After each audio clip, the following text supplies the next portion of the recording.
तो भारत जोड़ो न्याय यात्रा लगातार जारी है और असम में इस वक्त न्याय यात्रा है। इस बीच मेरे साथ बातचीत करने के लिए खुद सुप्रिया सुनेत जी हैं। सवाल सबसे पहला ये कि कल मंदिर जाने से राहुल गांधी को रोका गया और आज गुवाहाटी शहर में जाने से रोका गया। असम के सीएम की बौखलाहट साफ नजर आ रही है।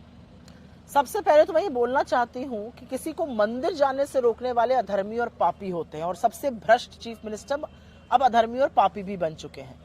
आपने जो बात कही, चाहे वो आज जिस रूट पर हमारी यात्रा जानी हो, वहां पर बजरंग दल की यात्रा गई, वहां पर जेपी नड्डा की यात्रा गई, वहां पर हमारी ही यात्रा नहीं जा सकती थी, वहां पर अवरोध पैदा किए गए। लेकिन जैसा कि हमारे बब्बर शेर कार्यकर्ता और जनता चाहती थी, वो अवरोध टूटे, वो बैरिकेड ढहा और उसमें इस प्रदेश के मुख्यमंत्री का ईगो और उनके जो आका दिल्ली में बैठे उनका भी ईगो ध्वस्त हुआ। मेरा अपना मानना है कि वो जितना ज्यादा ये करेंगे उतनी ज्यादा प्रचार हमारी यात्रा को मिल रहा है, उतना प्रचार प्रसार वो हमारी यात्रा का कर रहे हैं। तो सबसे पहले तो उनको कोटि कोटि धन्यवाद ये करने के लिए।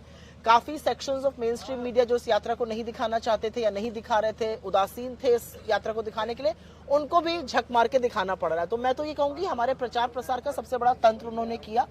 किसी भी अच्छे काम में रोड़ा अटकाना, गति मतलब लोकतंत्र में एक चुने हुए सांसद को, विपक्ष के नेता को जाने ना देना, जबरन रोकना, ये कौन सी परंपरा है? और इस परंपरा को निभाते निभाते शायद असम के मुख्यमंत्री और दिल्ली में बैठे उनके मालिक ये भूल चुके हैं कि जनता जनार्दन होती है। आप एक व्यक्ति को रोक दीजिएगा, आप दो को रोक दीजिएगा, आप यात्रा को, और जब जनता खड़ी हो गई तो आप क्या कर पाए? आप यात्रा को रोक रहे हैं और जनता हमारे साथ पूरी तरह से खड़ी है। अच्छा, कुछ दिन पहले राहुल गांधी ने एक मंच से कहा था कि इस देश का सबसे भ्रष्ट सीएम कोई है तो वो हेमंत बिस्व शर्मा है। कहीं ऐसा तो नहीं ये कहकर उन्होंने दुखती रख पर हाथ रख दिया? पर ये तो डेटा दिखाता है, ये तो डेटा दिखाता है, चाहे वो पीपी घोटाला हो, चाहे वो लैंड घोटाला हो, चाहे वो भर्ती घोटाला हो। ऐसा कौन सा घोटाला है जिसमें हेमंत बिस्व शर्मा और उनके परिवार के सदस्य शामिल नहीं है? तो कहीं ना कहीं राहुल जी ने सच से उनको अवगत कराया, सच का आईना दिखा दिया। अब सच तो चुभता है और वो इतना चुभ गया कि वो फिर उसके बाद बौखला गए। लेकिन ये बौखलाहट जो है, मुझे लगता है डर का ज्यादा प्रमाण है। ये डर है कि राहुल गांधी चल रहे हैं, वो एक्सट्रीमली पॉपुलर हैं। मणिपुर से लेकर नागालैंड, अरुणाचल, असम में जनता उनको लालायित होकर मिलने के लिए आती है, अपने दिल की बात कहती है। उनको लगता है कि कोई तो ऐसा है जो उनकी बात सुन रहा है।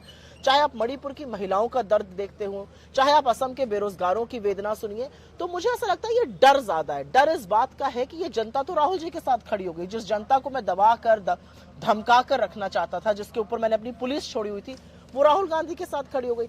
इस बात का डर और बौखलाहट मुझे लगता है उनसे ये सब गलतियां करा रही है और वो और गलतियां करें, हम ईश्वर से ये प्रार्थना करते हैं। क्योंकि कहीं पर एक शास्त्रों में कहा भी गया है, जब नाश मनुज पर छाता है पहले विवेक मर जाता है। जिस तरह की रक्त रंजित राजनीति यहाँ पर करने की कोशिश करी गई, हमारे पीसीसी अध्यक्ष को गुंडों ने मारा, आप भाड़े के टट्टू खड़े करके नारेबाजी करा रहे हैं, इससे क्या दिखता? और वही लोग जब राहुल जी उनके, और मैं तो थी क्योंकि मैंने देखा जब राहुल जी उनके बगल से निकल के हाथ हिला रहे हैं तो वही लोग हाथ भी हिला रहे हैं। तो कहीं ना कहीं जनता साथ में खड़ी, इसलिए बौखलाहट साफ है। आज भी जब बैरिकेटिंग की तस्वीर सबने देखी, जब बैरिकेड किया गया था, वहां पर भी एक बड़ा जन समर्थन नजर आया, हुजूम नजर आया। उस बैरिकेड को तोड़ने न केवल कांग्रेस के लीडर, मुझे लगता है जनता भी वहां पे बहुत बड़ी संख्या में पहुंची हुई थी।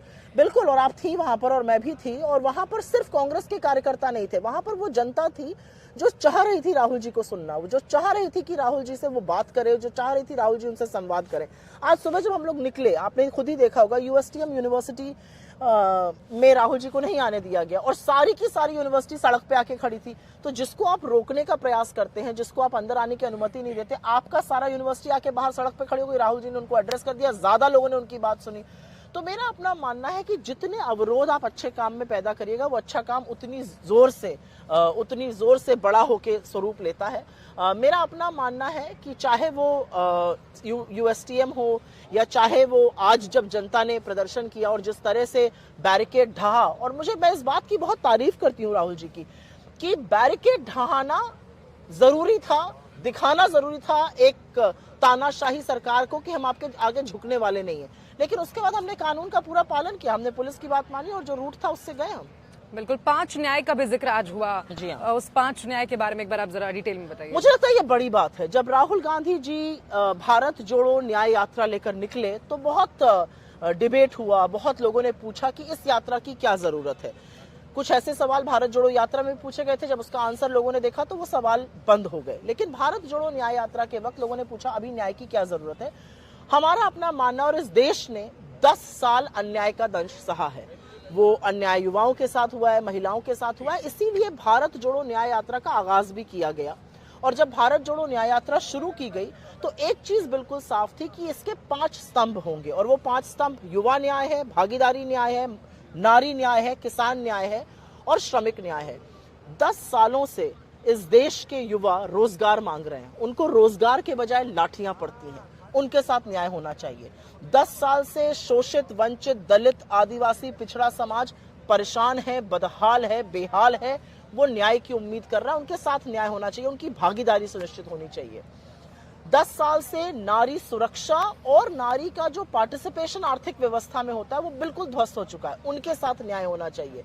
ब्रजभूषण शरण सिंह जैसे लोगों की जरूरत नहीं है हमारे सदन में, उनको न्याय मिलना चाहिए नारियों को ऐसे अत्याचारियों से। किसानों की आय दुगनी करने की बात थी, किसानों को 750 किसानों की शहादत हो गई, चेहरे पर शिकन नहीं आई। किसानों की आय दुगनी करने की बात थी, 27 रुपए रोज का किसान कमा रहा है, उनको न्याय मिलना चाहिए। और अंत में मैं श्रमिकों की इसलिए बात करूंगी क्योंकि खुद का डेटा कहता है सरकार का कि 1/4 आत्महत्या इस समय देश के श्रमिक कर रहे हैं। वो श्रमिक जिनके हाथों से, जो रीढ़ की हड्डी है, जिनके हाथों से ये देश बन के खड़ा होता है। और उन श्रमिकों के लिए चाहे वो आय हो, चाहे उन्नति हो, चाहे वो वेतन हो, चाहे अच्छी व्यवस्था हो रहने की, वो सुनिश्चित करनी जरूरी थी और उनका न्याय जरूरी है। तो ये 5 स्तंभ है, युवा न्याय, भागीदारी न्याय, नारी न्याय और किसान और श्रमिक न्याय, और ये होकर रहेगा। मुझे बहुत इस बात का फक्र है कि राहुल जी बिल्कुल क्लियर हैं कि वो किसके लिए ये यात्रा कर रहे हैं। वो ना टीवी चैनल के लिए यात्रा कर रहे हैं, ना अपने प्रतिद्वंदी के खिलाफ यात्रा कर रहे हैं, वो एक यात्रा न्याय के लिए कर रहे हैं।